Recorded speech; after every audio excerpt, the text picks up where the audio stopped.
Palavra da Verdade, com Hernandes Dias Lopes. Irmãos queridos, nós vamos abrir a Palavra de Deus no livro do profeta Isaías, capítulo 40, e nós faremos a leitura dos versos 12 até o verso 31. Profeta Isaías 40, versos 12 a 31.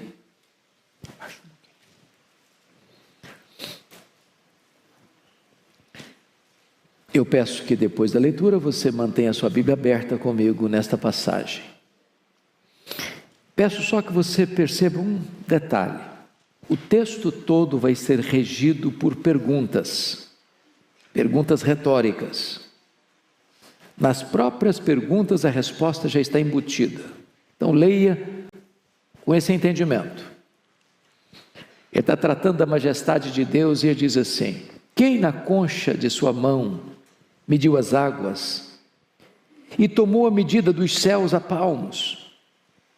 Quem recolheu na terça parte de um éfa o pó da terra e pesou os montes em romana e os outeiros em balança de precisão?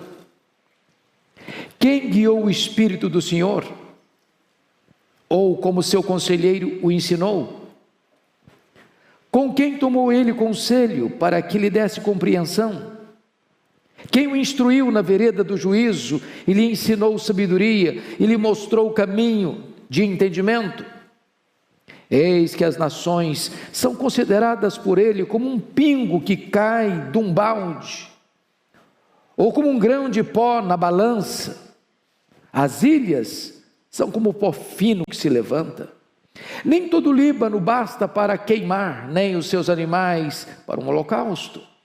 Todas as nações são perante ele como coisa que não é nada. Ele as considera menos do que nada, como um vácuo. Com quem comparareis a Deus? Ou que coisa semelhante confrontareis com ele? O artífice funde a imagem e o ourives cobre de ouro e cadeias de prata forja para ela.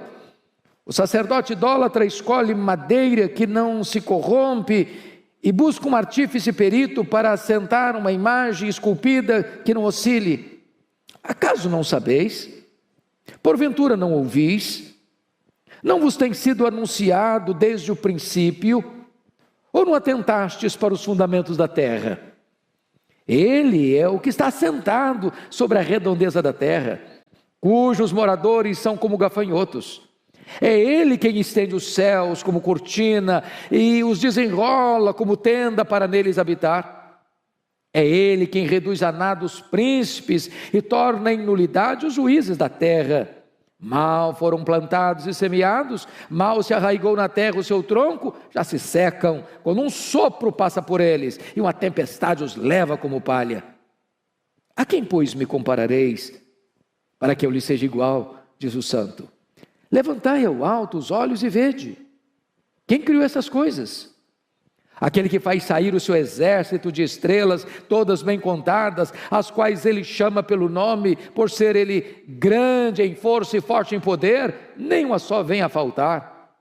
Por que dizes, pois, ó Jacó, e falas, ó Israel, o meu caminho está encoberto ao Senhor, e o meu direito passa despercebido ao meu Deus? Não sabes? Não ouviste? Que o eterno Deus, o Senhor, o Criador dos fins da terra, nem se cansa, nem se fatiga? Não se pode esquadrinhar o seu entendimento. Faz forte ao cansado e multiplica as forças ao que não tem nenhum vigor. Os jovens se cansam e se fatigam, e os moços de exaustos caem. Mas os que esperam no Senhor renovam as suas forças, sobem com asas como águias, correm e não se cansam, caminham e não se fatigam. Amém. Aleluia. Irmãos amados, eu gostaria hoje de pensar com vocês como nós poderemos ter a nossa força renovada, a nossa esperança revitalizada, a nossa alegria remoçada. O profeta Isaías, ele está tratando aqui da majestade de Deus, da grandeza de Deus, da soberania de Deus. E eu não encontro nenhuma razão mais eloquente do que esta para termos uma igreja viva e uma igreja forte. A Bíblia diz que o povo que conhece a Deus é um povo forte e um povo ativo. A W. Tozer, que foi talvez um dos mais importantes escritores do século passado, ele diz que o maior problema da igreja, e ele está falando da igreja do século passado, e nós falamos da igreja de hoje, é que muitas vezes nós passamos a maior parte do tempo olhando para o nosso próprio umbigo, tomando o nosso próprio pulso. Se nós conhecermos a Deus, prosseguirmos em conhecer a Deus, isso é a própria essência da vida eterna. Foi Jesus quem disse: a vida eterna é esta, é conhecer a Deus e conhecer a Jesus Cristo, a quem tu enviaste. Mas quem é o nosso Deus? Quão grande é o nosso Deus? Quão poderoso é o nosso Deus? Quão digno de confiança é o nosso Deus? Quão digno de honra e glória é o nosso Deus? Pois bem, no texto que nós acabamos de ler, ele vai mostrar para nós a grandeza desse Deus. Primeiramente, notem comigo, em relação à própria criação que existe. Notem, por favor, o versículo 12, o que está escrito: quem na concha da sua mão mediu as águas e tomou a medida dos céus a palmos? Quem recolheu na terça parte de um éfa o pó da terra e pesou os montes em romana e os outeiros em balança de precisão? Ele está usando uma linguagem poética, mas ele está usando uma figura para nós incompreensível. Vejam vocês, mediu as águas na concha da sua mão? Se você pensar no Pacífico, no Atlântico, no Índico, no Mediterrâneo, nos mares, nos rios, pensa o que é isso? Tente esvaziar o Atlântico aí com um baldinho, veja quanto tempo você vai levar. É incompreensível para nós entender que ele tomou a medida dos céus a palmos.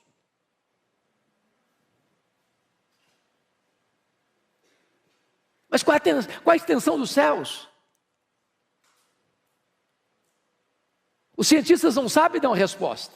Eles não têm essa resposta. Porque, na verdade, isso é uma matéria em aberto. O que nós sabemos é que este universo, que ele mediu a palmos, não é infinito, porque a infinitude é atributo exclusivo de Deus. Mas se conhece, se sabe hoje que o nosso universo tem mais de 93 bilhões de anos-luz de diâmetro. Se você voasse na velocidade da luz, 300 mil quilômetros por segundo, você demoraria mais de 93 bilhões de anos para ir de uma extremidade à outra, e ele mediu tudo isso a palmos. Ele vai dizer que ele recolheu na terça parte de um éfa, não foi num éfa inteiro não. Na terça parte de um éfa, o pó da terra. E pesou os montes em romana e os outeiros em balança de precisão. É incompreensível isso para nós. Mas o profeta está usando essa figura bela, poética, romântica até, para provar para nós uma coisa: o seu Deus é o Deus majestoso. Ele é maior que tudo quanto ele criou. Veja comigo o verso 26. Levantai ao alto os olhos e vede quem criou estas coisas. Aquele que faz sair o seu exército de estrelas, todas bem contadas, as quais ele chama pelo nome, por ser ele grande em força e forte em poder, nenhuma só delas vinha a faltar. É outra coisa espantosa. Porque os cientistas dizem que tem mais estrelas no firmamento que todos os grãos de areia de todas as praias e desertos do nosso planeta. Ele não apenas criou todas elas, ele batizou cada uma delas pelo nome. E porque ele é forte em força e grande em poder, quando as chama pelo nome, nenhuma só delas vem a faltar. Este é o seu Deus, majestoso, glorioso, absolutamente digno de honra, de glória e de louvor da sua igreja. Mas em segundo lugar, veja comigo, nos versos 13 e 14, que ele vai mostrar a grandeza do seu Deus em relação ao saber, ao conhecimento. Ele diz assim: quem guiou o Espírito do Senhor? Ou como seu conselheiro o ensinou?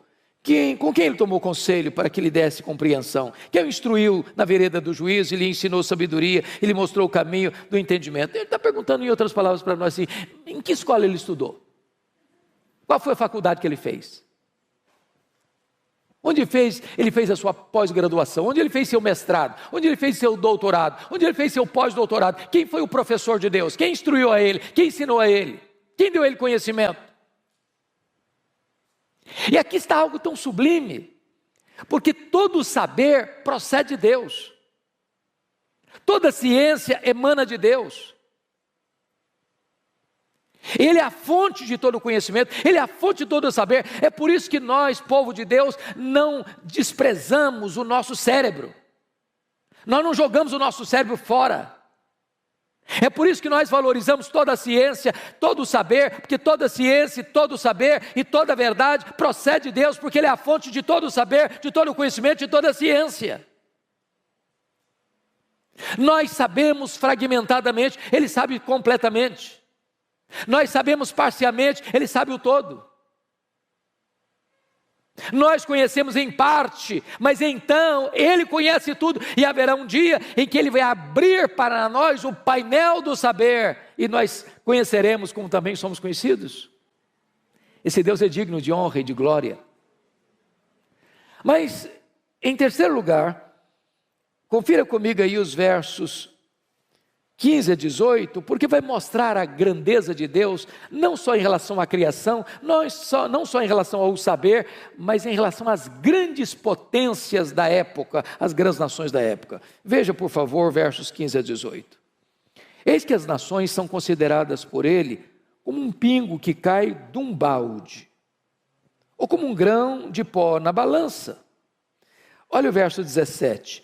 Todas as nações são perante ele como coisa que não é nada. Ele as considera menos do que nada, como um vácuo. E ele usa uma linguagem aqui tremenda. Porque um pingo que cai de um balde, não dá para refrescar o chão ressequido, nem matar a sua sede. Ele olha para essas grandes potências, pense comigo nas potências do passado, o Egito, a Síria, a Babilônia, Império Medo-Persa, Império Greco-Macedônio, Império Romano. Pensa comigo hoje, Estados Unidos, China, Japão, Alemanha, Reino Unido, França, Europa, os países da África, os países da Ásia, os países da Oceania, os países da América do Norte, Central, do Sul. E ele considera todas essas nações, todas essas potências econômicas e militares como um pingo que cai num balde, como um pó numa balança de precisão. Aliás, ele vai além e diz o seguinte: é como nada, é como menos do que nada, é como um vácuo. Então as nações que se insurgem contra Deus, as nações que blasfemam de Deus, as nações que acham que elas mesmas são a própria divindade, Deus olha essas conspirações todas da terra, diz o Salmo 2, e ri. Porque Ele quem levanta reinos e abate reinos, Ele quem coloca reis no trono e faz esses reis apiarem do trono, e só Ele é Deus, só Ele é o Rei Supremo. Mas o profeta Isaías vai além e vai mostrar a majestade de Deus, a grandeza de Deus, em quarto lugar, em relação aos ídolos. Confira comigo os versos 19 a 21. O artífice funde a imagem, o ourives a cobre de ouro e cadeias de prata forja para ela. O sacerdote idólatra escolhe madeira que não se corrompe e busca um artífice perito para assentar uma imagem esculpida que não oscile. Acaso não sabeis? Porventura não ouvis, não vos tem sido anunciado desde o princípio, ou não atentastes para os fundamentos da terra? Ele está agora comparando Deus, o nosso Deus, o único Deus vivo e verdadeiro, com os ídolos dos povos. Quando Deus tirou o seu povo de Israel do Egito, por que mandou 10 pragas? Poderia ter sido 2, 3, 4, 5, 6. Por que 10? Porque cada praga daquela desbancava uma divindade do panteão egípcio. Ele está mostrando que só Ele é Deus. Que os deuses dos povos são deuses falsos. Não são deuses de verdade. Quando você olha o Império Assírio, ele tinha muitos deuses. Quando você olha o Império Babilônio, ele tinha muitos deuses. Quando você olha o Império Medo-Persa, tinha muitos deuses. Quando você olha o Império Grego, tinha um panteão de deuses gregos. Quando você olha o Império Romano, tinha um panteão de deuses romanos. Mas só Deus é Deus. Aquilo que os homens chamam de deuses, aquilo que os homens dizem que esse é o padroeiro, esse é o protetor, essa é a protetora, não protegem eles mesmos. São feitos por mãos humanas, de barro, de gesso, de pedra, de pau. Mas o nosso Deus reina, o nosso Deus é soberano, Ele é o Deus autoexistente, Ele é o Deus infinito, Ele é o Deus imenso, Ele é o Deus eterno, Ele é o Deus imutável, Ele é o Deus onipotente, Ele é o Deus onipresente, Ele é o Deus onisciente, Ele é o Deus transcendente, Ele é o Deus soberano, só Ele é Deus. Mas o profeta Isaías vai além. Vai mostrar para nós agora a grandeza deste Deus em relação aos governantes da época, os príncipes da época. Olha o que ele vai dizer nos versos 22 a 25. Ele é o que está assentado sobre a redondeza da terra, cujos moradores são como gafanhotos. É Ele quem estende os céus como cortina e os desenrola como tenda para neles habitar. Ele quem reduz a nada os príncipes e torna em nulidade os juízes da terra. Mal foram plantados e semeados, mal se arraigou na terra o seu tronco, já se secam quando um sopro passa por eles, uma tempestade os leva como palha. Onde está a soberba dos faraós? Onde está Senaqueribe? Onde está Nabucodonosor? Onde está Ciro o Grande? Onde está Dario I? Onde está Alexandre o Magno? Onde estão os Césares de Roma? Onde está Júlio César? Onde está César Augusto? Onde está Tibério César? Onde está Calígula? Onde está Cláudio? Onde está Nero? Onde está Domiciano? Onde está Décio? Onde está Diocleciano? Onde estão os grandes imperadores? Onde estão os grandes reis? Eles sobem ao poder, eles descem ao poder, a flecha da morte os atinge lá nos seus palácios, mas o nosso Deus reina, o nosso Deus reina, o nosso Deus reina, só Ele é Deus. E agora, o profeta Isaías vai mostrar para nós as implicações disso.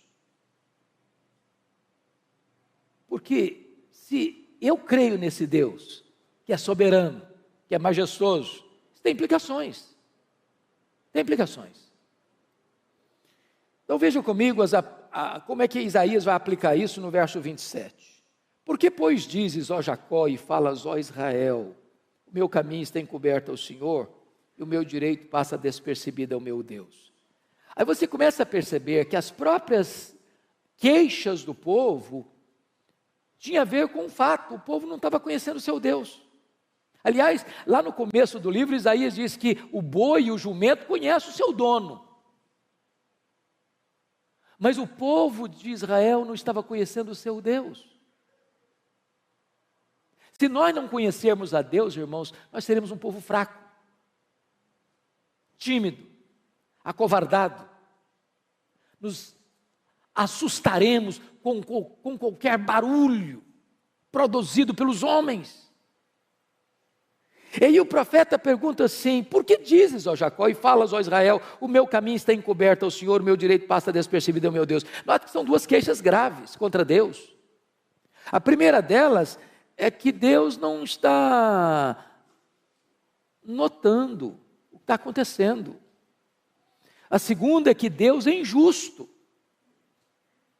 Porque se o meu caminho está encoberto ao Senhor, é porque não é onisciente, é porque não sabe, é porque não vê, é porque Ele é limitado. Agora, quando ele diz aqui que o meu direito passa despercebido ao meu Deus, está dizendo, Deus é injusto, eu mereço e Deus não me dá. Eu estou passando por uma situação que eu não mereço passar, eu mereço coisa melhor, eu devia ter coisa melhor, e Deus não está me dando o que eu mereço.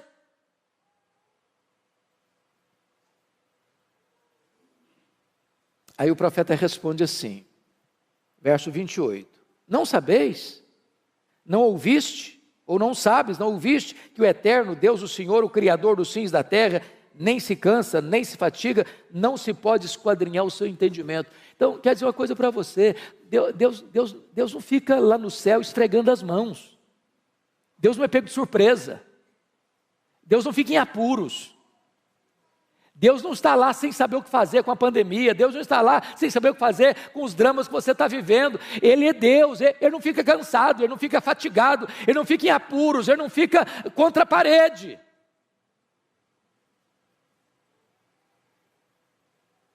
Mas notem uma coisa, não se pode esquadrinhar o seu entendimento. Sabe o que significa isso, irmãos?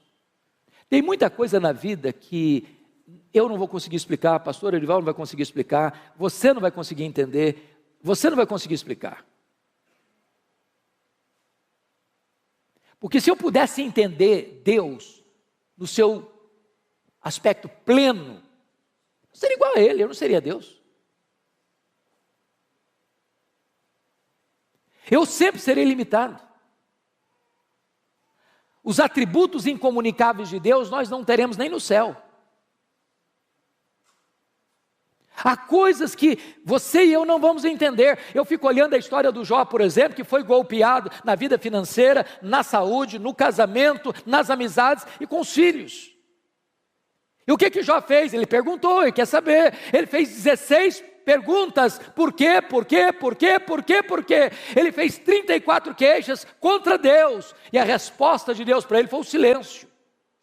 E quando Deus falou, Deus não respondeu nenhuma das 16 perguntas, nenhuma das 34 queixas, ao contrário, Deus fez 70 perguntas para ele. A Bíblia diz que Deus o restaurou, mas Deus não explicou. O que Deus promete para você é restauração, nem sempre explicação. Às vezes você diz assim, pastor, é verdade, eu vou chegar lá no céu com a minha listinha de perguntas, eu vou querer saber muita coisa. Não vai querer nada. Não vai querer nada, sabe por quê? O céu é autoexplicativo. Primeiro instante que você chegar no céu, todas as suas dúvidas terão sido dissipadas. Lá não tem interrogações, lá não tem perguntas, lá tem respostas. Lá nós conheceremos como somos conhecidos. A nossa leve e momentânea tribulação aqui produzirá para nós eterno peso de glória, acima de toda comparação. Mas aí ele prossegue no texto, confira comigo no verso 29, quando ele diz assim, esse Deus faz forte ao cansado e multiplica as forças ao que não tem nenhum vigor. Talvez você está hoje aqui, meu irmão, de tanque vazio. Talvez você está aqui andando na reserva. E eu quero dizer para você que Deus trouxe você aqui nesta noite para dar uma B12 na sua veia espiritual. Deus trouxe você aqui hoje para dizer o seguinte, olha meu irmão, você não precisa andar fraco e abatido não, você pode ser fortalecido, o Deus Todo-Poderoso é o seu Deus, é o seu Pai, e Ele está aqui hoje para fortalecer você, levantar você. Ele diz no verso 30, confira comigo, os jovens se cansam e se fatigam, e os moços exaustos caem. O que ele está dizendo? Hoje eu assisti o sermão do pastor Ival, das 8 horas, e ele deu uma pincelada nesse assunto aqui. Se você confiar, jovem, na sua força, o jovem tem vigor, ele é forte, ele enfrenta a luta e vai para frente, vai para cima, ele tem força, ele tem vigor. Mas isso é limitado, sabia? Tem muito jovem cansado. Tem muito jovem arquejado. Tem muito jovem fatigado. E é Deus, e só Deus pode multiplicar suas forças, renovar seu ânimo, dar esperança para você. Por isso o texto no verso 31 diz algo sublime, mas os que esperam no Senhor renova as suas forças. Não é o forte na sua força, não é o sábio na sua sabedoria, não é o rico na sua riqueza, é os que esperam no Senhor. Não é o trabalho que você tem, não é a empresa que você dirige, não são os negócios que você tem, não é a tradição da sua família, não é os diplomas que você granjeou nos seus estudos acadêmicos, é os que esperam no Senhor. E aí ele faz uma comparação interessante. Os que esperam no Senhor renovam as suas forças, sobem com asas como águias, correm e não se cansam, caminham e não se fatigam. E eu fico sempre curioso quando leio isso aqui, porque eu li alguns livros de oratória, alguns livros de retórica, e quase todas as obras que eu li, se não todas, nesta área, diz que um discurso precisa terminar lá em cima e não lá embaixo. E se você e eu fôssemos o escritor desse versículo aqui, talvez seguindo as leis da retórica, da oratória, nós mudaríamos os verbos. Nós leríamos assim: os que esperam no Senhor caminham e não se fatigam, os que esperam no Senhor correm e não se cansam, os que esperam no Senhor sobem com asas como águia. Não é assim? Corre, anda, corre e voa. Só que o profeta bota não em grau ascendente, mas em grau descendente. Por quê? Muito provavelmente, porque as nossas forças são drenadas, desidratadas. Não é nas poucas vezes que nós voamos, nem nas algumas vezes que nós corremos. Tem muita gente que não consegue correr mais, o joelho não deixa. Me too. Mas às vezes a gente fica estressado, cansado, esgotado. É na dinâmica da vida, do andar. É a rotina da vida. Levar filho para a escola, pegar filho da escola, levantar cedo e ir para o trabalho, voltar do trabalho para casa. Domingo após domingo, vir para a igreja, voltar da igreja para casa. Essa rotina do andar esgota você. E Deus é poderoso hoje aqui para renovar-nos. Enquanto voamos, enquanto corremos, enquanto caminhamos. Mas aqui eu queria aproveitar, amanhã é feriado, Marival vai me dar um desconto. E eu queria olhar por que ele compara com a águia. Os que esperam no Senhor renovam suas forças como águia, sobem com asas como águia. Por que ele está usando a figura da águia? Por que ele está nos trazendo esse tipo da águia? Primeiro, porque no mundo inteiro, irmãos, a águia é símbolo de otimismo, de força, de garra. E eu queria falar para você que se você espera no Senhor, você precisa ter um otimismo indestrutível. Crente não pode ser desanimado, crente não pode ser pessimista, crente não pode ficar puxando para trás. Crente não pode ficar olhando a vida de óculos escuros. Nós somos como a águia. Há pouco tempo, quer dizer, não, pouco tempo relativo, alguns anos, entrou no meu gabinete uma mulher chorando muito. E quando ela acalmou, eu disse: filho, o que está acontecendo? Ela disse: pastor, eu estava saindo de casa para vir para cá, e a minha vizinha pulou do 10º andar do apartamento dela, do prédio dela, se esborrachou no asfalto. E eu perguntei: mas que conexão tem isso com a sua vinda aqui? Ela me disse: é porque eu estou querendo fazer a mesma coisa, mas não tenho coragem. Eu falei: mas por que você quer se matar? Ela me respondeu: porque eu sou um problema. Eu perguntei: mas por que você acha que você é um problema? Porque o meu pai sempre me disse que eu era um problema.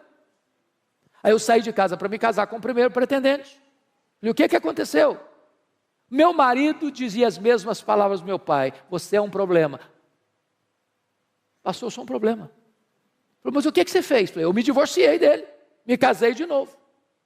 Falei: o que aconteceu? O segundo marido dizia que eu era um problema. Falei: e daí? Falei: eu me divorciei dele, casei a terceira vez. Falei: o que está acontecendo? O meu terceiro marido me disse que eu sou um problema. Pastor, eu sou um problema, eu não mereço mais viver, eu não posso mais viver, eu quero me matar. Eu senti compaixão por aquela mulher e disse para ela 3 coisas. Ela é uma mulher cristã, membro de uma igreja evangélica. Eu disse: filha, 3 coisas eu preciso lhe dizer. Primeiro, você não é o que as pessoas dizem que você é. Segundo, você não é o que você pensa que você é. Terceiro, você é quem Deus diz que você é. Quem você é? Você foi criada à imagem e semelhança de Deus. Você é amada por Deus. Deus amou você e deu o seu filho para morrer em seu lugar. Você é a menina dos olhos de Deus. Nunca olhe para você e despreze você, porque quando você despreza o projeto, você está desprezando o projetista. Valorize, porque você tem valor em Cristo. Em Cristo você é precioso, você é preciosa. Então lute pela sua vida, em vez de desistir dela. Mas ainda, irmãos, em segundo lugar, se nós somos como a águia, isso nos ensina uma segunda lição, o princípio da piedade progressiva. Diz os estudiosos que a águia sempre gosta de voar alto, alto, alto, sempre um pouquinho mais alto. O que significa isso se somos como a águia? Significa que o crente não pode ficar de altos e baixos, de avanços e recuos, em zigue-zagues na vida. Temos que voar alto, viver altaneiramente, pensar nas coisas lá do alto. Nós somos cidadãos dos céus. Aqui nós estamos como peregrinos e forasteiros. Aqui não temos casa permanente. Aqui não está o nosso lar permanente. Aqui não está a nossa pátria permanente. Nós somos testemunhas aqui, mas estamos a caminho da glória. Há uma outra ave que não consegue voar bem, sabia? Os voos são curtos, são baixos e desastrosos. É o pelicano. Mas sabe por que o pelicano não sabe voar alto, não consegue voar alto? É porque tem um papo muito grande. Sabe por que alguns crentes não conseguem voar alto? Tem um papo muito grande. Gente ensimesmada, gente narcisista, gente egoísta, gente que se sente um gigante quando não passa de um pigmeu. Mas a águia nos ensina uma outra coisa impressionante, é o princípio da dependência de Deus, total. Se você já viu uma fotografia, ou já viu uma águia de perto, ou uma fotografia bem feita, ou um desenho bem feito, você vai perceber que a águia tem as asas enormes, aparentemente desproporcionais ao tamanho do corpo. E por quê? Certamente não foi um cochilo do Criador, não foi um erro anatômico de Deus. A águia tem as asas tão grandes, sabe por quê? Porque ela faz voos muito altos e muito longos. Então a águia não fica ruflando as suas asas como um beija-flor. Ela chega lá nas alturas, aplana as asas e deixa que o vento a carregue. Se nós quisermos vitória na nossa vida espiritual, não é na força do braço, não é na força do nosso conhecimento, não é na autoconfiança. A Bíblia diz: não é por força, não é por poder, é pelo meu Espírito, diz o Senhor dos Exércitos. A Bíblia nos fala da plenitude do Espírito Santo. Nós temos que ser levados pelo vento do Espírito, para termos uma vida sublime, altaneira, para a glória de Deus. Mas, amados irmãos, os estudiosos foram olhar a águia e descobriram uma coisa que é impressionante. A águia tem a capacidade lá nas alturas, a 1000 metros, olhar lá embaixo e ter clareza do alvo. E ela faz um voo como uma flecha para atingir o seu alvo. Quando foram pesquisar sobre isso, descobriram que nós temos na nossa retina um dispositivo chamado de fóvea, que nos dá a capacidade de olhar um quadro geral e nos concentrar num quadro específico. Como se eu estivesse olhando para o Arival, pastor Arival, mas não perdendo de vista o auditório. A capacidade que eu tenho de tirar um close do rosto dele sem perder vocês, é que eu tenho na minha retina esse dispositivo chamado fóvea. A águia, os estudiosos descobriram, ela tem 3 fóveas. Ela ao mesmo tempo consegue enxergar um alvo acima, na frente e embaixo. Mas se nós somos com a águia, o que significa isso? Nós temos que ter visão para cima, para o alto, para Deus. Tem gente, irmãos, que é cientista, pós-doutorado em algumas áreas do saber humano e não enxerga um palmo acima da cabeça. Tem um mínimo de discernimento espiritual. Tem gente que se tornou crente, muita gente se tornou crente, ficou uma pessoa assim alienada. Ela não tem mais conexão com a história, ela não tem mais conexão com a vida, ela parece que perdeu a capacidade de pensar e de refletir. Nós temos que conhecer a história, nós temos que conhecer o que o homem está pensando, nós temos que conhecer o que está acontecendo aí fora, nós temos que olhar para frente e discernir o nosso tempo, nós temos que ser como os filhos de Issacar, especialistas no tempo em que vivemos, para não sermos massa de manobra. Mas nós temos que olhar lá para baixo, irmãos. Eu estou chegando hoje de Guiné-Bissau, estava compartilhando com o pastor a dor do meu coração. A dor do meu coração. Eu estive em 2019 em Angola, já fiquei chocado, mas Guiné-Bissau é dezenas e dezenas de vezes uma situação mais crítica do que Angola. A pobreza generalizada. A expectativa da população é ter um prato de comida por dia. Quando a pessoa melhora a sua condição de vida, ela consegue cobrir a casinha dela de zinco, que faz barulho demais quando chove, e é quente demais, e é um país muito quente. Não tem emprego, não tem dinheiro. Estava retornando, conversando com a médica que estava lá, prestando serviço de caridade, e ela disse que o único hospital, as camas estão podres e não tem o mínimo de remédio, mas o mínimo, o básico do básico. Mulheres, crianças e velhos com a bacia na cabeça, vendendo um pouquinho de pepino, ou de cebola, ou de batata, para conseguir um pouquinho de comida naquele dia. E nós precisamos olhar para baixo. E termos misericórdia, não só de sentimento, mas de ação, de fazer alguma coisa.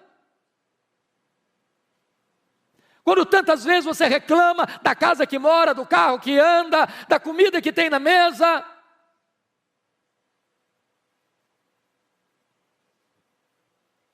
Mas ainda, irmãos, me permita 2 coisas para encerrar. Lá no Salmo 103, versículo 5, a Bíblia diz que Deus renova a nossa mocidade como a da águia. Isso é impressionante para mim. Porque se Deus renova a minha mocidade como Deus renova a mocidade da águia, eu tenho que saber como é que Deus renova a mocidade da águia. E a águia tem uma capacidade de superação incrível. Porque quando ela percebe que ela está com as suas penas enferrujadas, com o seu bico enferrujado, com as suas garras impotentes, ela faz algumas coisas interessantíssimas. Ela se isola, ela fecha a sua agenda, ela para a sua atividade, e ela vai lá para o alto de um penhasco e fica lá, sozinha. Tem hora, amado irmão, que nós precisamos dar uma parada, para saber por que eu estou fazendo o que eu estou fazendo. Não tem nada mais perigoso do que o ativismo, sem reflexão. Deus não nos chamou prioritariamente para fazer a sua obra, Deus nos chamou prioritariamente para andarmos com Deus da obra. Tem hora que é preciso fazer um retiro, não na direção de uma coletividade, mas da solidão, talvez da solidão do seu quarto. A águia, ela mesma tira as suas penas enferrujadas. Talvez é hora de você tirar algumas penas enferrujadas. O pastor já explicou dos pecados. Alguns pecados, alguns hábitos, alguns vícios, algumas manias, algumas idiosincrasias. Que se grudaram, que viraram hábito, que viraram vício. Que é preciso tirar. Vai doer, vai sangrar, mas enfrente isso, se você quer ser restaurado por Deus. A águia amola o bico na pedra para tirar aquela ferrugem. Irmãos amados, se nós queremos restauração de Deus, nós precisamos afiar o bico, sabia? Tem muito crente entrando em brigas feias, nos bastidores da internet. Brigas horríveis, falam mal uns dos outros, criando contenda uns com os outros. Está na hora de parar com isso, não perder tempo com isso. Para ler um pouco mais a nossa Bíblia, orar um pouco mais, buscar mais a Deus, consagrar-nos mais, usar melhor o nosso tempo. A águia bate com as garras na pedra, para que aquelas garras frágeis caiam e possam surgir novas garras fortes. Nós precisamos de armas, não enferrujadas, mas poderosas em Deus, para destruir fortalezas e anular sofismas. Quando a águia termina todo esse processo, daqui a pouco ela vai se remoçando, as penas vão nascendo, o bico vai nascendo, as garras vão nascendo, e ela sai de lá completamente remoçada para dar início novamente às suas atividades. Mas eu quero concluir, porque está escrito lá em Jó, talvez você pudesse conferir comigo, Jó capítulo 39, e esse é um dos textos mais incríveis da Bíblia. Versículo 27 e 28, está escrito assim em Jó 39, 27 e 28. Ou é pelo teu mandado que se remonta a águia e faz alto o seu ninho? Habita no penhasco, onde faz a sua morada, sobre o cume do penhasco, em lugar seguro. Olha que lição, se nós somos como a águia. A águia coloca o ninho dos seus filhos no alto dos penhascos, longe dos predadores. Meus irmãos, se existe uma geração que tem predador de criança, é a nossa geração.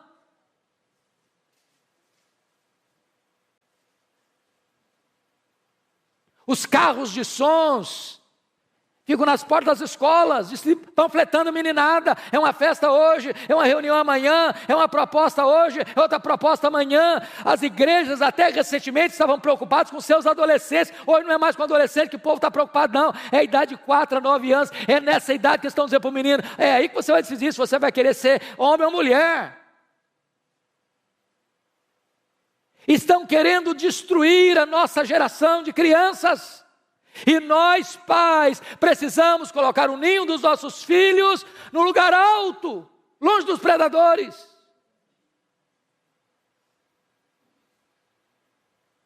Agora vá comigo para Deuteronômio 32:11, porque tem outra lição importante lá, sobre a águia, essa questão do cuidado da família. 32:11, está escrito o seguinte: como a águia desperta a sua ninhada e voeja sobre os seus filhotes, estende as asas e tomando-os, os leva sobre elas. O que ela está querendo dizer aqui? O que é isso aqui? Quando os filhotes da águia, lá no alto dos penhascos, está na hora de sair do ninho, está na hora de começar a vida, o que ela faz? Ela vai lá em cima e começa a voar em cima do ninho. Sabe o que ela está dizendo para os filhotes? Olha para mim, faça o que eu faço, siga o meu exemplo. Nós ensinamos mais os nossos filhos com exemplo do que com palavras, porque os nossos filhos nos veem mais do que nos escutam.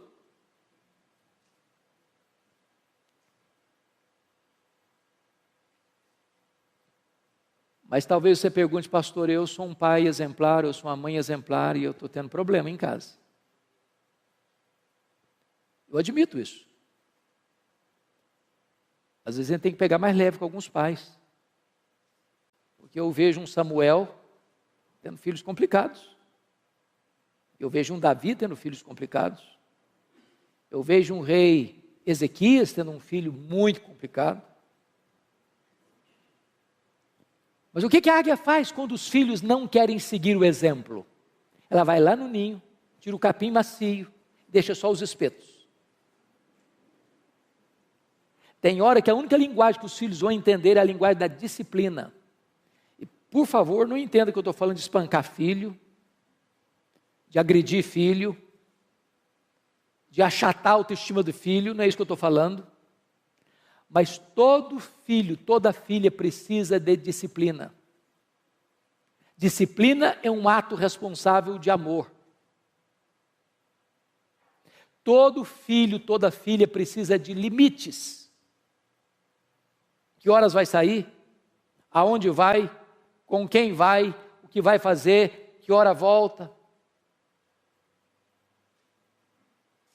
Filhos sem limites vão ser o desgosto dos pais.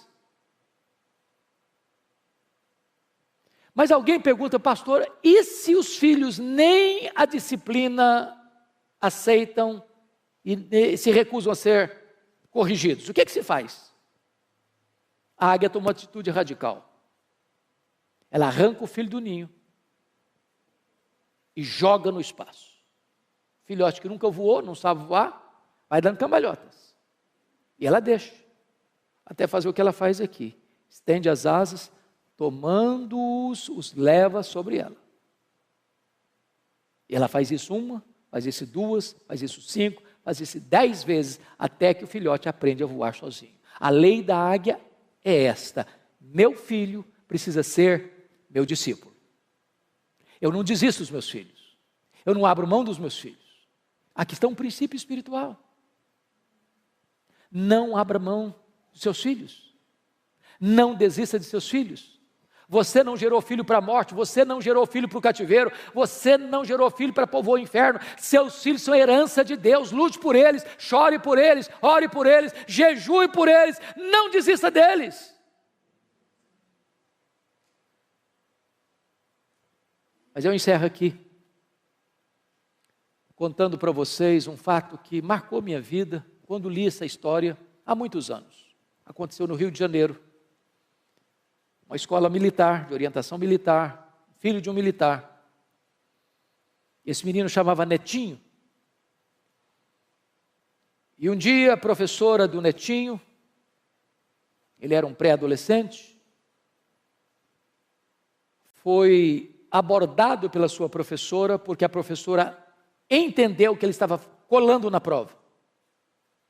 Tomou a prova dele, deu 0, chamou os pais e expôs a situação diante do menino. Os pais ficaram muito aborrecidos com o filho, o menino muito envergonhado. Na volta para casa, o Netinho disse: papai e mamãe, eu posso explicar o que aconteceu? Os pais disseram: não, nós estamos com vergonha do que você nos fez passar, você não tem o direito de falar conosco. E o menino murchou, encolheu, rendido a uma grande tristeza. Passou uma semana: papai e mamãe, posso falar com vocês? Não, você não tem o direito de falar conosco. E o menino se entregou a uma profunda tristeza. Depois de uns 15 dias, o menino muito triste, sem poder falar com os pais, o pai pegou a mãe, foram ao supermercado fazer compra, deixou o revólver, ele era militar, em cima da geladeira. Netinho pegou um papel, pegou uma caneta, começou a escrever uma carta. Diz: papai e mamãe, me perdoem, mas eu não suportei a dor de não poder olhar nos olhos de vocês e falar com vocês. Falar que eu fui inocente. A minha professora se equivocou. Mas eu não tive o direito de me defender, nem mesmo com vocês. Eu não aguentei essa dor, me perdoem. Pegou o revólver do pai, deu um tiro na cabeça. Quando os pais chegaram, Netinho estava caído, numa poça de sangue, com o revólver de um lado, a carta do outro. E aquilo mexeu com a nação brasileira, trazendo um alerta para nós. Nossos filhos não são perfeitos, como nós não somos perfeitos. Se eles errarem, precisamos perdoá-los. Nós temos que ter comunicação aberta com os nossos filhos, para ouvi-los, e ajudá-los, e a encorajá-los, e a soerguê-los, e a dar a eles a oportunidade de botar o pé na estrada e continuar caminhando para a glória de Deus.